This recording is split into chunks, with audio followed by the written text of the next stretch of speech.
जिंदगी की कीमत क्या है, आइए जानते हैं गौतम बुद्ध की स्टोरी के माध्यम से। एक बार की बात है, गौतम बुद्ध अपने शिष्यों को जिंदगी से जुड़ी अच्छी बुरी चीजों का ज्ञान दे रहे थे। सभी शिष्य उनकी बातों को बहुत ध्यान से सुन रहे थे। उन सभी में एक शिष्य ऐसा था जिसे प्रश्न पूछने की बहुत आदत थी। वो उठकर गौतम बुद्ध के पास गया और उनसे बोला, आप हमें जिंदगी के बारे में जो कुछ सिखा रहे हैं उस सब का क्या फायदा, क्योंकि हम में से बहुत से बच्चों को ये भी नहीं पता कि हमारे जीवन का मूल्य क्या है और ये जीवन हमारे लिए कितना कीमती है। पहले आप हमें ये बताइए कि इस जीवन का मूल्य क्या है। अपने शिष्य की बात सुनकर गौतम बुद्ध अपने कक्ष में गए और एक चमकता हुआ पत्थर का टुकड़ा लेकर आए। वो टुकड़ा उन्होंने अपने शिष्य को दिया और बोले, मैं तुम्हें इस जीवन का मूल्य तब बताऊंगा जब तुम इस पत्थर का सही मूल्य पता लगा कर आओगे। साथ ही ये ध्यान रखना कि तुम्हें ये पत्थर का टुकड़ा किसी को बेचना नहीं है। गौतम बुद्ध की बात मानकर वो शिष्य बाजार की तरफ चला गया। बाजार में सबसे पहले उसकी नजर एक फल बेचने वाले पर पड़ी और उसने वो पत्थर उस फल वाले को दिखाया और बोला, इस पत्थर के बदले आप मुझे कितने फल दे सकते हो।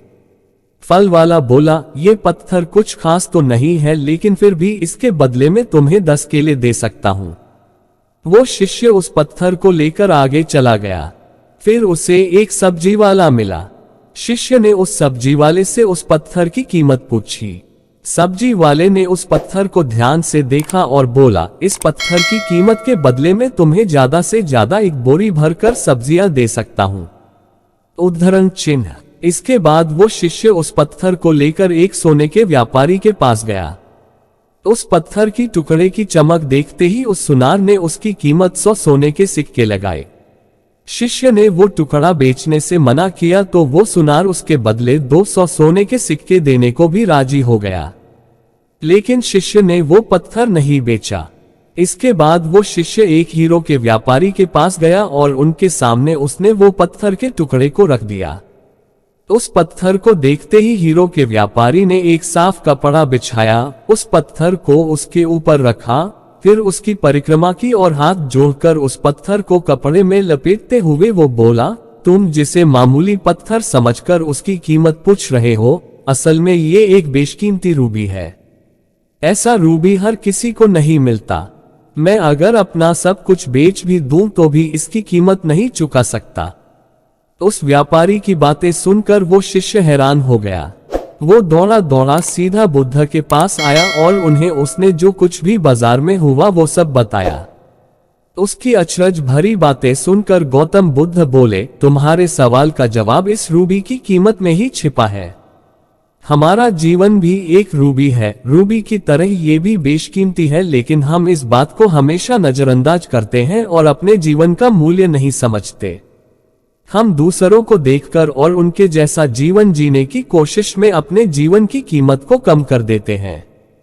हम ये सोचते हैं कि हमारी जिंदगी की कीमत वही है जो दूसरे हमें बताते हैं, लेकिन ये बात हमेशा ध्यान रखना कि सामने वाला अपनी हैसियत, बुद्धि और अपनी समझ के हिसाब से तुम्हारी कीमत लगाता है। जिंदगी सिर्फ एक बार मिलती है, इसलिए इसको बर्बाद ना करें। अपनी जिंदगी को उतना ही कीमती समझें जितना कीमती आप अपने बैंक में रखे रुपयों को समझते हैं। आज के समय में लोग अपनी जिंदगी से ज्यादा कीमती प्यार, पैसों और दिखावे से भरी चीजों को समझते हैं। प्यार के चक्कर में लोग सुसाइड कर लेते हैं। पैसों के चक्कर में ऐसा काम करने लग जाते हैं जिससे उनकी जिंदगी बर्बाद हो जाती है। नाम कमाने के चक्कर में उल्टे सीधे काम करने लग जाते हैं। हमेशा याद रखें कि दिखावा करना जरूरी नहीं है। प्यार दोबारा मिल सकता है, पैसा फिर कमाया जा सकता है, लेकिन जिंदगी को फिर से पाया नहीं जा सकता।